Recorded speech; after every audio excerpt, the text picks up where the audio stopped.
Hello everyone, मैं हूँ हीना और आप देख रहे हैं लीगल परसेप्शन। आज की वीडियो में हम समझने वाले हैं एडमिनिस्ट्रेटिव लॉ से एक और इम्पॉर्टेंट टॉपिक, शक्तियों का पृथक्करण यानी सेपरेशन ऑफ पावर्स। तो बहुत ही इम्पॉर्टेंट कॉन्सेप्ट है, सो वीडियो के लास्ट तक बने रहिएगा। वीडियो में आगे बढ़ने से पहले आपके लिए ज़रूरी इन्फॉर्मेशन ये है कि अगर आपको एडमिनिस्ट्रेटिव लॉ के या लॉ से रिलेटेड जो दूसरे सब्जेक्ट्स हैं उनके हिंदी पेड नोट्स चाहिए तो आप डिस्क्रिप्शन में दिए गए व्हाट्सअप नंबर पर मैसेज करके ले सकते हो। नोट्स के प्राइस भी आपको डिस्क्रिप्शन में मिल जाएंगे और आप चाहो तो हमें टेलीग्राम पे ज्वाइन कर सकते हो, जिसका लिंक भी आपको डिस्क्रिप्शन में ही मिल जाएगा।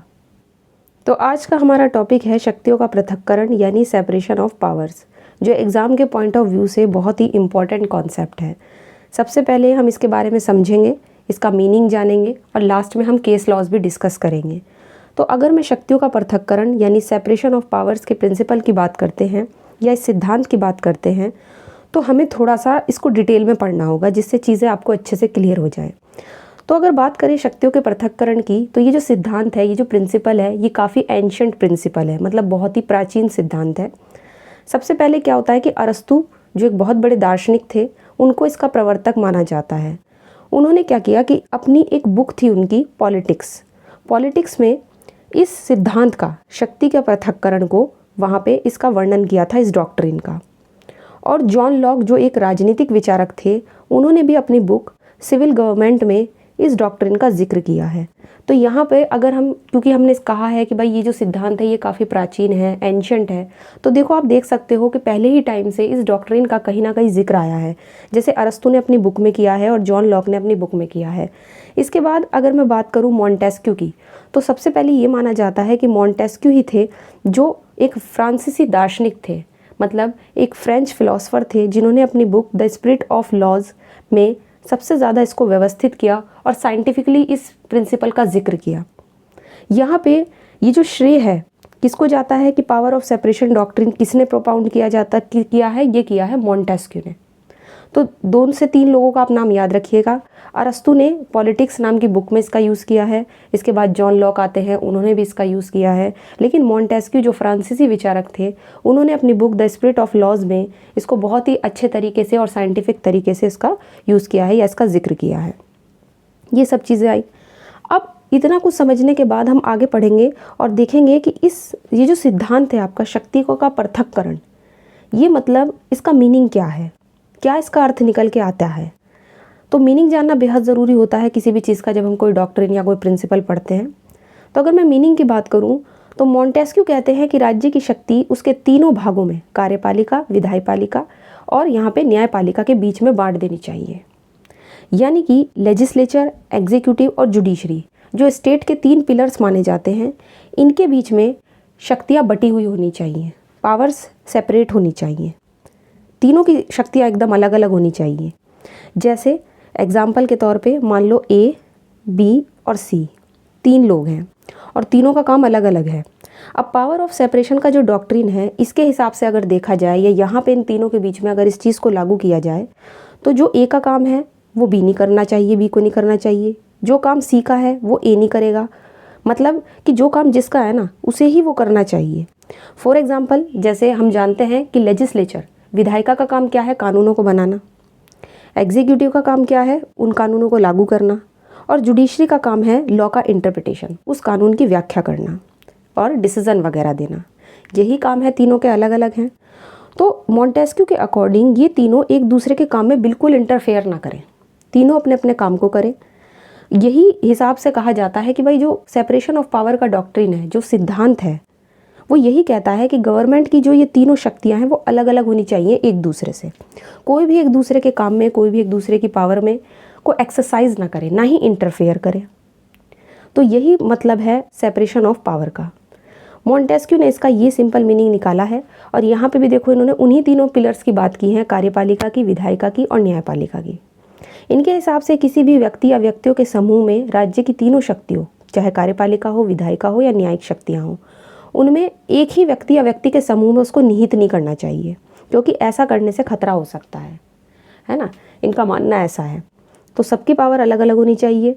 एक जो है काम जो कर रहा है वो दूसरे के काम में इंटरफेयर ना करे, जो दूसरा काम कर रहा है वो तीसरे के काम में इंटरफेयर ना करे। है ना। तो इस तरीके से हम इसको एग्जाम्पल के तौर पर समझ सकते हैं। बहुत सिंपल मीनिंग है, समझने में बहुत ही सिंपल डॉक्ट्रिन है, कुछ ऐसा टफ चीज़ नहीं है जो आपको समझ नहीं आएगी। तो यहाँ पे ये सारी चीज़ें हैं। इसके अलावा अगर हम बात करें इसके पर्पस की कि भाई इसका पर्पस क्या है, ये जो आपका जो डॉक्ट्रिन है सेपरेशन ऑफ पावर का, शक्तियों का पृथक्करण, इसका सीधा सीधा पर्पस यही निकल के आता है कि एक व्यक्ति या व्यक्तियों के समूह के द्वारा सत्ता के दुरुपयोग को रोकना। मतलब जब पावर किसी एक पर्सन के हाथ में आ जाएगी, या मान लो किसी ग्रुप ऑफ पीपल के हाथ में आ जाएगी, एक ग्रुप है लोगों का, और उसके हाथ में अगर आप सारी की सारी पावर दे दोगे, तो इस सिद्धांत के हिसाब से ऐसा माना जाता है कि वो शक्ति का या सत्ता का दुरुपयोग हो जाएगा। और अगर इस पावर को मतलब इस पावर का मिसयूज़ नहीं करना है या किसी भी शक्ति के दुरुपयोग को रोकना है, तो शक्ति पृथक्करण का जो सिद्धांत है वो यहाँ पर हेल्प करता है उस चीज़ के दुरुपयोग को रोकने में। ये सोसाइटी को राज्य की मनमानी, तर्कहीन और अत्याचारी शक्ति से बचाता है। सभी की जो फ्रीडम होती है, जो सभी की जो स्वतंत्रता होती है, उसको प्रोटेक्ट करता है, उसकी रक्षा करता है। और हर कार्य को स्टेट के हिसाब से, जिस तरीके से जिसको जो काम करना चाहिए, जिसके हिस्से में जो काम आना चाहिए, उसको वही काम करना चाहिए, दूसरे के काम में इंटरफेयर नहीं करना चाहिए। तो ये इसका ऑब्जेक्ट माना जाता है। अगर हम इसके महत्व की बात करते हैं, अगर हम इसकी इम्पोर्टेंस की बात करते हैं कि इसका क्या इम्पोर्टेंस है, तो इम्पोर्टेंस अगर देखें तो मेन पॉइंट हमने यहाँ पे निकाले हैं जो समझने के हिसाब से थोड़े आपके लिए सरल होंगे। जैसे सबसे पहले निरंकुशता को दूर करना। अब देखो जब पावर है और वो, जैसे मान लो अभी हमने एग्जाम्पल लिया ABC 3 लोगों का, अब जब तीनों के बीच में पावर अलग अलग बटी रहेगी तो ये ज़रूरी नहीं है कि भाई वो निरंकुश हो जाएगा। तो एक तरीके से निरंकुशता को ये दूर करता है, ये इसकी इम्पोर्टेंस मानी जाती है।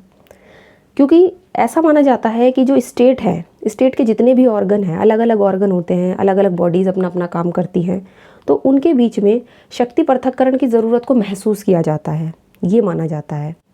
और यहाँ पे ये निरंकुशता को दूर करता है, ये इसकी इम्पोर्टेंस है। सेकंड है, ये व्यक्तिगत स्वतंत्रता की रक्षा करता है। जो पर्सनल जो यहाँ पे फ्रीडम होती है, जो लोगों की फ्रीडम होती है, उसको प्रोटेक्ट करता है। नेक्स्ट, कुशल प्रशासन बनाने में मदद करता है, जिससे कि प्रशासन अच्छे से अपना काम कर सके और उसकी हेल्प हो सके। न्यायपालिका की स्वतंत्रता इसमें बनी रहती है, मतलब जो जुडिशरी है हमारी वो इंडिपेंडेंस रहती है, उसके काम में कोई इंटरफेयर नहीं करेगा, तो यहाँ पे वो अच्छे से डिसीजन या जजमेंट्स डिलीवर कर पाएगी। विधायिका को मनमाने या असंवैधानिक कानून बनाने से यहाँ पे रोका जाता है।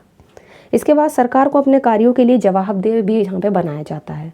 तो ये सारे इम्पोर्टेंस हैं शक्ति पृथक्करण के सिद्धांत के, और इस हिसाब से हम देख सकते हैं कि ये सिद्धांत, ये जो डॉक्ट्रिन है, आपके एग्जाम के पॉइंट ऑफ व्यू से तो इम्पॉर्टेंट है ही, साथ ही जो एडमिनिस्ट्रेटिव लॉ के हम टॉपिक्स पढ़ते हैं उसमें भी खासा इम्पॉर्टेंट है। इसी डॉक्ट्रिन को आगे डिस्कस करते हुए अब हम इसके ड्रॉबैक्स देखेंगे, मतलब इसकी कमियां क्या है। अब देखो जब कोई चीज़ अच्छी होती है तो उसमें खामियां भी होती है और कमियां भी, मतलब उसमें अगर अच्छाई है तो उसमें बुराई भी होती है ना। अब जैसे हमने शक्ति पृथक्करण का सिद्धांत को पढ़ा, हमने देखा कि इसकी कितनी ज़्यादा इंपॉर्टेंस है, इसका ऑब्जेक्ट क्या है, इसका मीनिंग क्या है। ये डॉक्ट्रिन ये कहता है कि जो स्टेट के 3 पिलर्स हैं, चाहे वो विधायिका हो, कार्यपालिका हो, न्यायपालिका हो, उन तीनों के बीच में सेपरेशन ऑफ पावर होना चाहिए। मतलब शक्तियाँ उनकी अलग अलग होनी चाहिए, कोई एक दूसरे के काम में इंटरफेयर ना करे, जो काम एक का है वो वही करे, वो दूसरे को उस काम को ना सौंपे। तो एक तरीके से अगर हम इस डॉक्ट्रिन के हिसाब से देखें तो इसमें हमने इसकी इंपॉर्टेंस देखी, लेकिन साथ ही साथ अगर ऐसा हो जाएगा, अगर ऐसा कर दिया जाएगा, पूरी तरह से इसको स्ट्रिक्टली फॉलो किया जाएगा, तो उससे कुछ दोष भी निकल कर आते हैं। जैसे सबसे पहले व्यवहारिक दृष्टि से ये असंभव है। तो ऐसा माना जाता है कि जो पावर ऑफ सेपरेशन का डॉक्ट्रिन है, यहाँ पे ये प्रैक्टिकली अगर हम इसको अपनाएं तो प्रैक्टिकली हम इसको फॉलो नहीं कर सकते हैं, ये इम्पॉसिबल है। जैसे फॉर एग्जांपल शक्ति पृथक्करण का सिद्धांत अगर अपना लिया जाए तो लॉ बनाने का काम किसका है, वो विधायिका का है ना। वैसे तो लॉ बनाती है विधायिका ही बनाती है, लेजिस्लेचर ही बनाती है, लेकिन अगर हम इसको स्ट्रिक्टली फॉलो करेंगे तो ये कहता है कि भाई जो विधायिका का काम है वो विधायिका ही करेगी, एग्जीक्यूटिव नहीं कर सकती, है ना। और होता क्या है कि जैसे हमारे यहाँ पे डेलीगेटेड लेजिस्लेशन है, जब विधायिका के ऊपर काम का बोझ इतना बढ़ जाता है कि वो अपना काम जो है किसी अदर बॉडी को डेलीगेट कर देती है और फिर वो लेजिस्लेशन बनाती है। या मान लो कोई इमरजेंसी आ गई, इमरजेंसी के टाइम पे भी बहुत सारे लॉज या लेजिस्लेशन ऐसे होते हैं जो लेजिस्लेचर नहीं बनाता, वो कार्यपालिका को या किसी अदर बॉडी को अपना जो काम है वो डेलीगेट कर देता है लॉ बनाने का। तो अगर हम इसको स्ट्रिक्टली फॉलो करेंगे तो प्रैक्टिकली ये इम्पॉसिबल हो जाएगा, फिर तो वो काम विधायिका को ही करना पड़ेगा, है ना। लेकिन इमरजेंसी के टाइम पे क्या करती है लेजिस्लेचर, कार्यपालिका उस काम को संभालती है ना। ऑर्डिनेंस वगैरह जो जारी होते हैं वो तभी होते हैं जब पार्लियामेंट सेशन में नहीं होता। तो यहाँ पर अगर इसको हम स्ट्रिक्टली फॉलो करें तो प्रैक्टिकली ये इम्पॉसिबल है कि इसको स्ट्रिक्टली फॉलो किया जाए, ये इसका दोष माना जाता है। नेक्स्ट है संसदात्मक शासन प्रणाली का लागू होना असंभव। देखो, जो पार्लियामेंट्री सिस्टम होता है उसमें जो विधायिका होती है और जो कार्यपालिका होती है उनमें बहुत ही ज़्यादा घनिष्ठ संबंध होता है, बहुत ही क्लोज रिलेशन जिसको हम कहते हैं। इसलिए इस सिद्धांत में क्या होता है कि संसदात्मक शासन प्रणाली का लागू होना बिल्कुल भी संभव नहीं है। क्योंकि ये क्या बोल रहा है, ये बोल रहा है कि भाई विधायिका अपना काम करे और कार्यपालिका अपना काम करे, कोई भी एक दूसरे के काम में इंटरफेयर ना करे। तो अगर हम इस सिद्धांत को बहुत ही स्ट्रिक्टली फॉलो करेंगे तो यहाँ पे क्या होगा कि हमारे यहाँ पे पार्लियामेंट्री सिस्टम नहीं चल पाएगा, क्योंकि वहाँ पे तो दोनों का कनेक्शन होता है ना, विधायिका का भी और कार्यपालिका का भी। तो यहाँ पे ये भी इसका एक दोष माना जाता है। अच्छे कानूनों का निर्माण असंभव, इसका तीसरा दोष माना जाता है कि अगर यहाँ पे इस सिद्धांत को अपना लिया जाए तो अच्छे कानूनों का, जो अच्छे अच्छे लॉज बनते हैं उनके निर्माण भी यहाँ पे इम्पॉसिबल हो जाएगा। क्योंकि देखो, जो कार्यपालिका होती है वो अच्छी तरह से जानती है कि देश में किस समय पे किस कानून की ज़रूरत होती है ना। टाइम टू टाइम जैसे सोसाइटी में चेंजेस आ रहे हैं तो उसके हिसाब से लॉज भी उसी के हिसाब से बनने चाहिए। तो अगर हम ऐसा करेंगे, अगर हम पावर ऑफ सेपरेशन को स्ट्रिक्टली फॉलो करेंगे तो ऐसा करना इम्पॉसिबल हो जाएगा। नेक्स्ट, संघर्ष की संभावना। अब देखो, शासन जो है, जो हमारा पूरा शासन चल रहा है, जो पूरा एडमिनिस्ट्रेशन चल रहा है, उसके अंगों में इस सिद्धांत के लागू होने से ऐसा लगेगा कि एक संघर्ष की संभावना बन जाती है। क्योंकि बिना आपसी सहयोग के, बिना कोऑर्डिनेशन के, इन सब से क्या होगा कि देश का जो शासन है, जो पूरा गवर्नेंस है, वो सुचारू रूप से नहीं चल पाएगा। तो ये भी माना जाता है। नेक्स्ट है समान महत्व देना अनुचित। देखो, तीनों अंग, जो 3 पिलर्स हम कहते हैं, विधायिका, कार्यपालिका और न्यायपालिका, इन तीनों को एक जैसा महत्व, एक जैसी इम्पोर्टेंट देना भी, मतलब इम्पोर्टेंस देना भी सही नहीं होगा। अगर हम इसको स्ट्रिक्टली फॉलो करते हैं तो जो व्यवस्थापिका है वो सबसे ज़्यादा देखो शक्तिशाली और महत्वपूर्ण तो है ही, क्योंकि देखो वो लॉ बनाती है, क्योंकि और वो क्या करती है, जनता का प्रतिनिधित्व करती है। दूसरे नंबर पे वो क्या करती है, जो भी दूसरे अंग हैं जैसे कि कार्यपालिका है, वो क्या कर रही है, उस लॉ को इम्प्लीमेंट कर रही है, और जुडिशरी क्या कर रही है, उस लॉ की व्याख्या कर रही है और डिसीजंस दे रही है। तो हर का अपना अपना एक अलग अलग इम्पोर्टेंस होती है। आप सभी को समान लेवल पे नहीं तोल सकते या समान लेवल पे नहीं रख सकते। अब ये क्या कहता है ये सिद्धांत, ये कहता है कि तीनों अपने अपने क्षेत्र में काम करें, एक दूसरे के काम में इंटरफेयर ना करें। तो इसका मतलब क्या हो गया कि तीनों को समान इंपॉर्टेंस देता है, समान लेवल पे रखता है। तो वो सब चीज़ें यहाँ पे, ये जितने भी हमने पॉइंट पढ़े हैं, ये इसके दोष माने जाते हैं। अब बात कर लेते हैं इंडिया में इस सिद्धांत की क्या स्थिति है। मतलब इंडिया में जो सेपरेशन ऑफ पावर है ये कहाँ तक अपनाया जाता है और कहाँ कहाँ हमें ये देखने को मिलता है। तो इंडिया में शक्तियों का जो पृथक्करण है वैसे तो काफ़ी टाइम से यहाँ पे हमें देखने को मिलता है, लेकिन अगर हम बात करें यहाँ पे इसकी कठोरता को, यहाँ पे पालन जो है वो कठोरता से नहीं किया जाता। मतलब ये नहीं है कि भाई इसके कॉन्सेप्ट को बहुत ही स्ट्रिक्टली फॉलो किया जाता है। शक्तियों का पृथक्करण हमारे यहाँ पर है बट स्ट्रिक्टली फॉलो नहीं किया जाता। ऐसा नहीं है कि बिल्कुल है तो 100% इसको फॉलो किया जाता है। केवल यहाँ पे स्पष्ट वर्णन नहीं होता, बस आपको संकेत ऐसा मिलेगा जैसे संकेत हो। तो यहाँ पे ये सब चीज़ें देखने को मिलती हैं। अब यहाँ पे कुछ काफ़ी सारी चीज़ें हैं। अगर हम बात करें अपने कॉन्स्टिट्यूशन की, तो अगर हम कॉन्स्टिट्यूशन की बात करते हैं तो उसमें काफ़ी सारे प्रोविज़न्स हैं जहाँ पे हमें देखने को मिलता है। अब कहाँ कहाँ देखने को मिलता है ये भी हम देखेंगे। जैसे सबसे पहले बात करेंगे आर्टिकल 50 की। जब आप आर्टिकल 50 पढ़ते हो तो ये क्या कहता है कि राज्य को न्यायपालिका को कार्यपालिका से अलग करने का दायित्व देता है। मतलब स्टेट को कहता है कि न्यायपालिका कार्यपालिका से अलग रहे, दोनों के पृथक्करण की बात करता है। लेकिन ये स्टेट पॉलिसी के जो नीति निर्देशक तत्व हैं, जो हम पढ़ते हैं ना डायरेक्टिव प्रिंसिपल्स, उसके अंदर आता है। इसलिए हम इसको पूरी तरीके से लागू नहीं कर सकते। कोई फंडामेंटल राइट तो है नहीं है, ये डायरेक्टिव प्रिंसिपल के अंदर आता है। तो एक तरीके से ये स्टेट के लिए एक निर्देश है कि भाई यहाँ पे कार्यपालिका से न्यायपालिका का पृथक्करण, वो यहाँ पे बात हुई है आर्टिकल 50 में। तो एक तरीके से जब हम देखते हैं तो एक तरीके से ये संकेत मात्र आप इसको बोल सकते हो। ऐसा नहीं है कि स्ट्रिक्टली फॉलो किया जा रहा है। नेक्स्ट है आर्टिकल 123। अब यहाँ पे जो राष्ट्रपति हैं, जो प्रेसिडेंट हैं, वो इस आर्टिकल के तहत देश में कार्यकारी प्रमुख तो होते ही हैं और उसके नाते कुछ शर्तों के तहत वो विधायिका शक्तियों का प्रयोग करने के लिए यहाँ पे सशक्त हैं। क्या कर सकते हैं वो यहाँ पे ऑर्डिनेंस जारी कर सकते हैं। मैंने बताया था कि 123 में जो है, जो प्रेसिडेंट है उनको ये पावर है कि वो ऑर्डिनेंस जारी कर सकते हैं जब पार्लियामेंट सेशन में ना हो और कोई इमरजेंसी आ गई हो, तुरंत लॉ पास करना हो, है ना। तो यहाँ पे 123 यही बात करता है। फिर आता है आर्टिकल 121 एंड 211। इसमें ये प्रावधान किया गया है कि जो विधानमंडल है वो सुप्रीम कोर्ट और हाई कोर्ट्स के न्यायाधीश के आचरण पर चर्चा नहीं कर सकते, वे ऐसा केवल महाभियोग के मामले में ही कर सकते हैं। तो आपस में कोई डिस्कशन नहीं होगा, यहाँ पे बताया गया है, ठीक है ना। जो सुप्रीम कोर्ट हैं और जो हमारे हाई कोर्ट्स हैं, उनके जो माननीय न्यायाधीश होते हैं, उनके कंडक्ट के बारे में कोई चर्चा नहीं की जाएगी विधानमंडल में। और यहाँ पे ऐसा बस तभी किया जा सकता है जब महाभियोग की बात हो। नेक्स्ट आता है आर्टिकल 122 और 212। ये कहता है कि जुडिशरी और पार्लियामेंट एक दूसरे के काम में इंटरफेयर नहीं करेंगे। जैसे अगर कोई केस सुप्रीम कोर्ट में चल रहा है तो वो जब तक केस फाइनल नहीं हो जाता तब पार्लियामेंट उस पर चर्चा नहीं करेगी, और अगर पार्लियामेंट में कोई चर्चा चल रही है तो जुडिशरी उस चर्चा में इंटरफेयर नहीं करेगी, यानी दोनों अलग अलग होकर अपना काम करेंगे। तो कहीं ना कहीं जब हम ये सारी चीज़ें देखते हैं तो हमें दिखाई देता है कि भाई हाँ, हमारे देश में भी, हमारे कॉन्स्टिट्यूशन में भी कहीं ना कहीं पावर ऑफ सेपरेशन की बात हुई है, बट स्ट्रिक्टली फॉलो नहीं किया गया है। हाँ, लेकिन जब आप कुछ प्रोविजंस पढ़ते हैं तो उसमें आपको ये चीज़ें दिखाई देती हैं। इसके अलावा विधायी प्रक्रिया है, जो हमारे यहाँ पे लेजिस्लेटिव प्रोसीजर हैं वो अलग रखे गए हैं हमारे कॉन्स्टिट्यूशन में। जैसे बहुत सारे आर्टिकल हैं, 86 है, 87 है, 88 है। यहाँ से लेकर हमारे यहाँ पे लॉ मेकिंग प्रोसेस एकदम अलग चलता है ना, जब हम पढ़ते हैं। संघ और राज्य न्यायपालिका, तो हमारे यहाँ पे यूनियन और स्टेट जुडिशरी को अलग अलग रखा गया है ना। सुप्रीम कोर्ट के प्रोविज़न अलग दिए गए हैं और हाई कोर्ट्स के अलग रखे गए हैं, तो उनके अलग अलग फंक्शंस हैं, अलग अलग उनकी पावर्स हैं। नेक्स्ट आता है आर्टिकल 361। ये गवर्नर और प्रेसिडेंट यहाँ पे आंसरेबल नहीं होंगे कोर्ट में, ये बात करता है। इसके बाद अब देखो, ये सारी चीज़ें हमने पढ़ ली।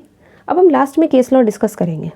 सबसे पहला और इम्पॉर्टेंट केस जो है, जो हम डिस्कस करने वाले हैं, वो है Keshavananda Bharati versus state of Kerala 1973, जो किस नाम से फेमस है? बेसिक स्ट्रक्चर केस, है ना।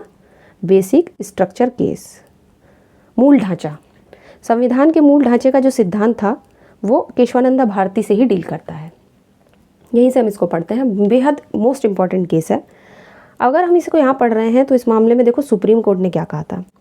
सुप्रीम कोर्ट ने कहा था कि संसद की जो संशोधन की शक्ति है वो संविधान की मूल विशेषताओं के अधीन है, और इसीलिए मूल विशेषताओं का उल्लंघन करने वाले किसी भी संशोधन को असंवैधानिक घोषित किया जाएगा।